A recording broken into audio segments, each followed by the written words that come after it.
Henk Rogers is the founder of the Blue Planet Foundation, and in a previous lifetime the inventor, founder of the video game Tetris. Perhaps you were the father of video gaming.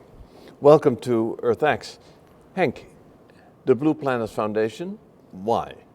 I started, I sold a company 20 years ago. A month after I sold my company, I found myself in the back of an ambulance on the way to the hospital with 100% blockage of the widowmaker.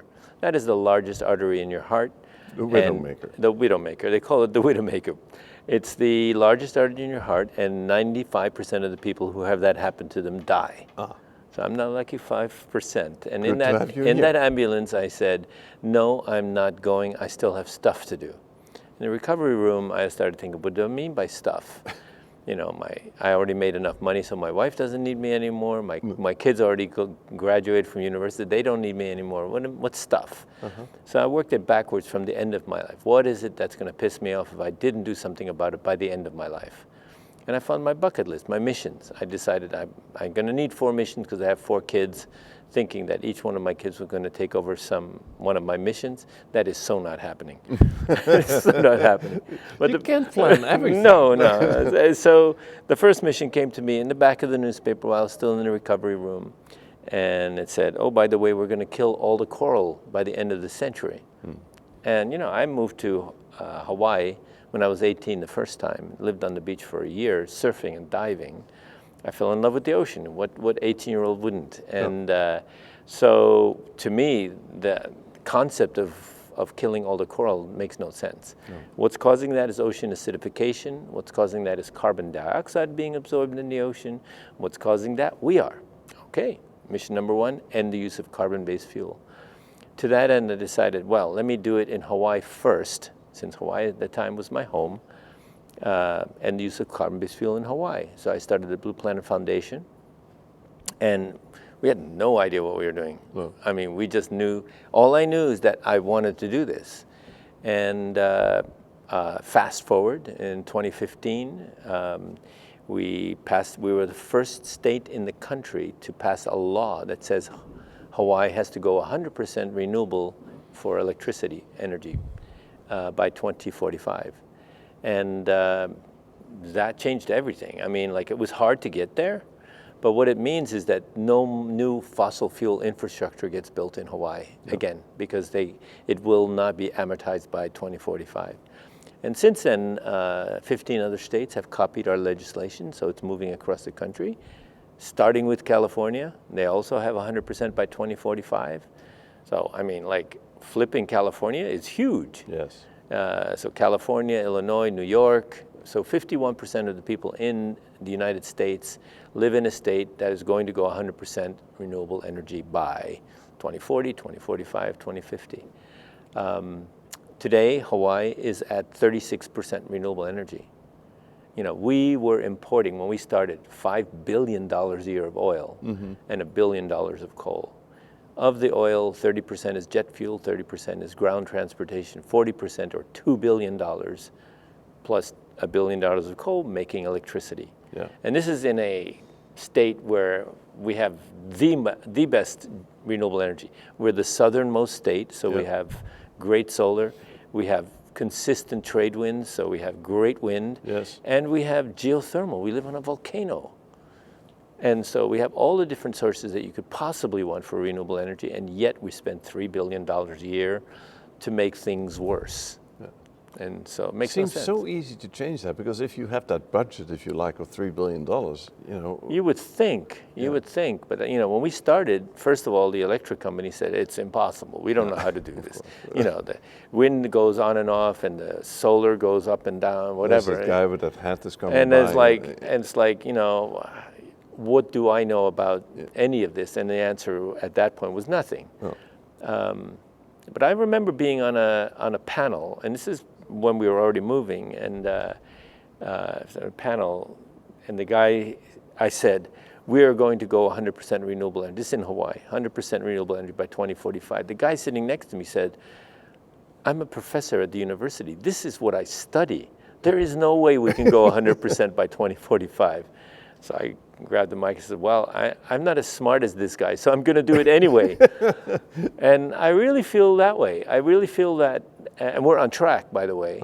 So bottom line is the expert was wrong and I was right. Well, let's talk about that, because you just said, you know, I never thought about this. I didn't know how to do that. I just saw something in the newspaper and I think this needs to be done. And Yeah. so that's how you start. Did you start Tetris like that?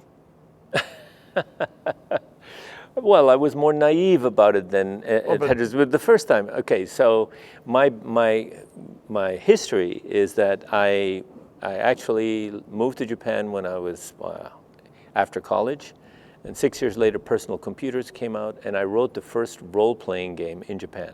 So I'm the father. You want to talk about being father? I'm the father of role-playing games. That's like Dungeons and Dragons. I majored in computer science and I minored in Dungeons and Dragons at University of Hawaii. Okay. And that game turned into the #1 game in Japan in 1984, and I ended up with a publishing company, and I traveled around the world, and I found Tetris. So getting that game built when I didn't speak, read, or write Japanese, and you know all these hurdles, you could say, yeah, that was a big uphill battle. Tetris less so, because I was already a publisher and I knew what I was doing. And but then going to the Soviet Union in 1989, behind the Iron Curtain, to find the guy who made the game, that was an adventure. I'm sure it was, yes. Is naivete maybe a necessary ingredient for all the challenges that we face in the world? Naivety is not the ingredient. The ingredient is determination. So in other words, you just need to have the mindset that you're going to get this done no matter what. And you will learn along the way what you need to do to get it done. But the important thing is to make the decision. And this is kind of where what I am asking leaders around the world to do is make the decision. You know, I want to build a building 100 stories tall, you know, in 3 years.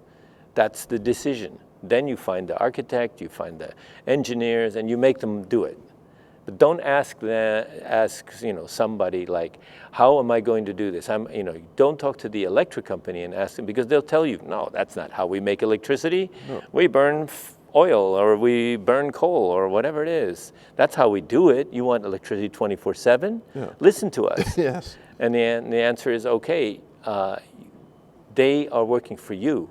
They have to listen to you, not the other way around. You tell them what to do, or you find somebody else who will. But it's interesting, you clearly have succeeded, at least in Hawaii, to make that happen. Yeah. But you must have seen tremendous resistance. Oh, yeah. Like, oh, God, what are you talking about? You know, like that kind of thing. Yeah. It's impossible, and what are you talking about? Like, you know, we're not doing this, et cetera, et cetera. All the different bullshit reasons. And but that's at the level, perhaps, at the power companies, but politicians. No, it's politicians and people. They don't understand. Why should I, you know, what's so good about, and then there's lots and lots of news coming out by the oil companies saying, oh no, this can't happen, you have to have oil, you have to have this, and so on and so on. Well, we don't. You know, that's just all greenwashing. They're saying they're all giving us news that's bullshit, basically. So you're a good communicator, and I think that is part of your success. But how do you do it? Because when you go into 50% of the United States and you even use the words global warming or the words climate change, the door is locked in your face at that very moment. Okay, so I do not use those words. Thank you. All right, I do know these. So there are lots of other reasons for switching. Of course. if you look at the Hawaii situation, the utility pays 25 cents per kilowatt hour for oil. Yes. Then when they went and asked about renewable energy, wind and solar, come in at 8 cents per kilowatt hour. If you add batteries, it's up to 12 cents. That's half the cost. Yeah. You know, we pay 30 to 40 cents per kilowatt hour in Hawaii for electricity. That would be in half, because the cost of the utility is half. So I don't care whether you care about climate, but you care about the economics. Yes. So there's the economic side of it. And then there's security. If there's a conflict that happens somewhere in the world, Who knows? The tanker may not arrive in Hawaii. Arrive. We have 26 days of electricity, of fuel, at any given moment. And so if a couple of tankers stop coming, we're back in the Stone Age.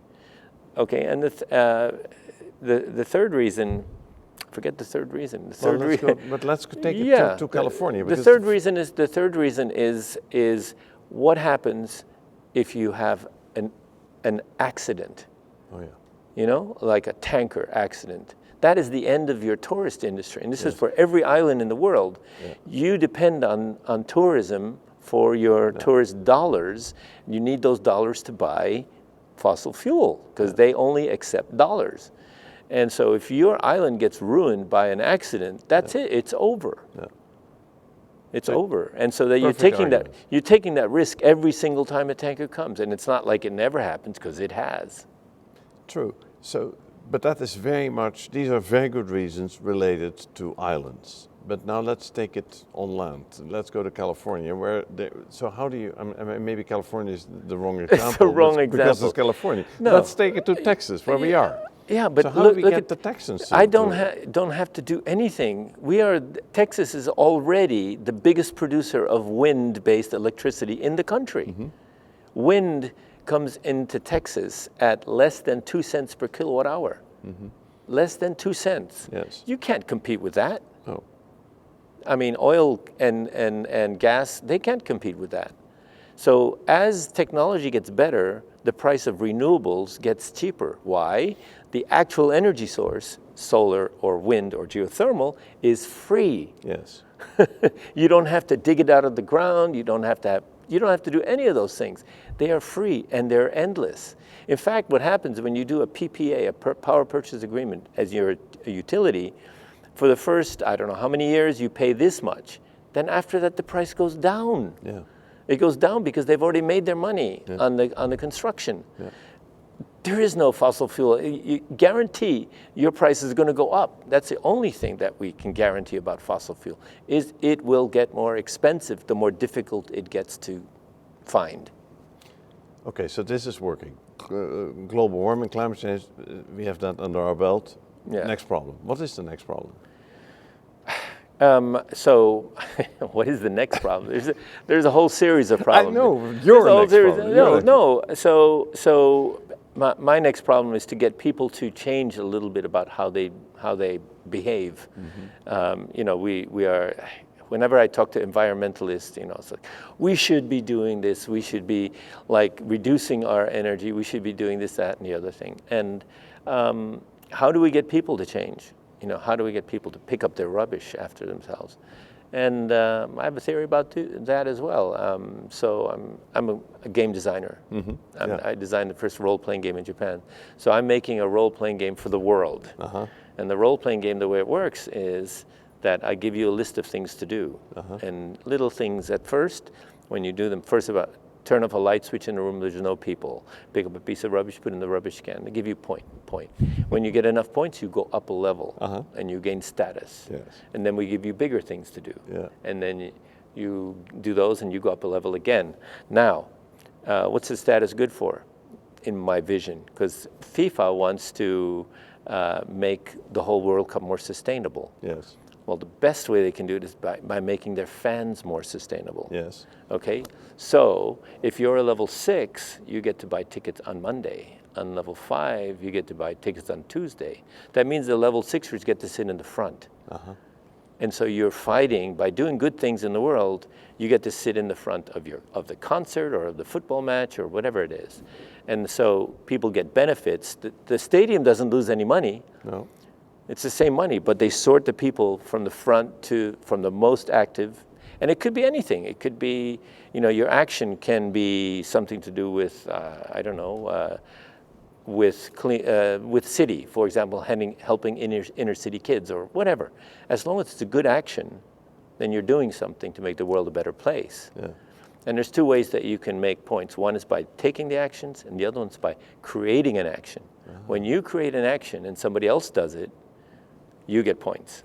So this is just like posting something on Instagram and getting likes. Instead of getting likes, you're getting actions. People are actually doing something. You get credit for people doing something, and you get credit for doing something yourself. So how important is fun, and how important are games that are fun in addressing the issues that we face, the challenges humanity faces? Well, I just don't want people to think that it's daunting and, you know, like oh no, I have to do this. No, why? You know, everything that we do in life should be fun. It should be interesting. So, I mean, there's a reward in making the world a better place, but there's also a reward in gaining the status of having done a lot of good stuff. You know, and everybody likes, when you think about the end of your life, you know, I'd like to be a level 15. Yeah. You know, I've done so many good things in my life. Yes. I like, you know, and that's what everybody should be striving. They should be like, how high can I go up by the time I'm, you know, going to college, or when I'm finished, or, you know, whatever it is. Try to get those to those higher levels of doing good for the world. Where's your inspiration coming from?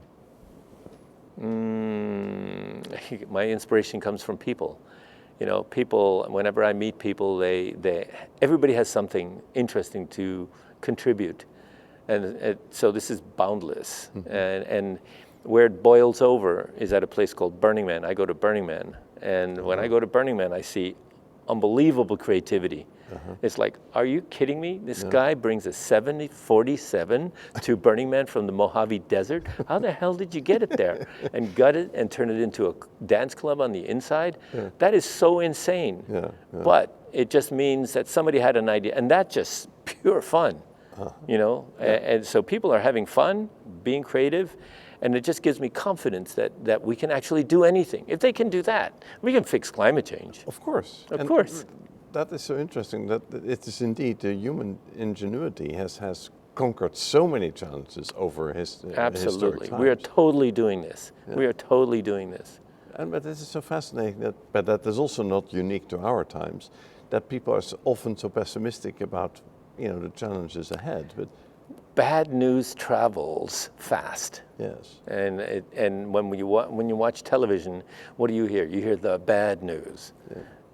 Get over it. That's just kind of noise that society throws at you. But if you look at the world in general, you know, like the amount of progress that we made since World War II, you know, we look at Ukraine and Gaza and say, oh, these are terrible wars that are going on. But compared to what happened in World War I, World War II, those are nothing. They're tiny.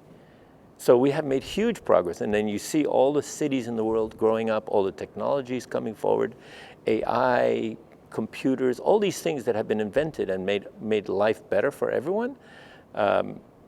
We're making progress. The world is getting better. Yeah, yes, we have a little bit of a problem where we don't know how to take care of our garbage. And it's garbage that we put in the atmosphere, garbage that we put in the ocean, garbage that we put in the land. But we'll figure out that those are actually resources. It's happening. But the one thing that seems maybe the hardest is for people to get along, because we keep running into, you know, polarization, and you think this and I know that, and then there is something that doesn't come together but falls apart. So I live in New York and I live in Hawaii. And somehow we get along. In Hawaii, when you go to somebody's house for a party, you will see people of all kinds of racial backgrounds, religious backgrounds. It doesn't make any difference. And in Hawaii, if you're there for a couple of weeks, you're one of us. We don't have any foreigners. And that's the ultimate melting pot. New York's also another melting pot, which is also what I like about New York. You meet people, you hear different languages, and yet we all get together, eat in restaurants and go to movies, and we all do this. We're all civilized about it, you know? It's not like we have a problem with our neighbors. And by the way, I love it when I meet and talk to somebody who thinks differently. Mm-hmm. That's entertaining. It's interesting. You know, how can you think that way? Or how can, and you know, if you think about like people are right or wrong, probably 50-50 people are right or wrong. Everybody can't be right and everybody can't be wrong. So it's 50-50. So you got to get used to the concept that you might be wrong about 50% of what you think. So if in your case, that doesn't apply, of course. Well, of course it applies. You know, my father was never wrong about anything. It's like right, Dad, come on. You know, you're at least wrong about half the things that you say. And so if I say that about my father, I'm sure my kids are thinking that about me. And, you know, yes, as long as it's 55% right or whatever, then I'm moving in the right direction. Thank you, Henk Rogers. Wonderful. Thank you.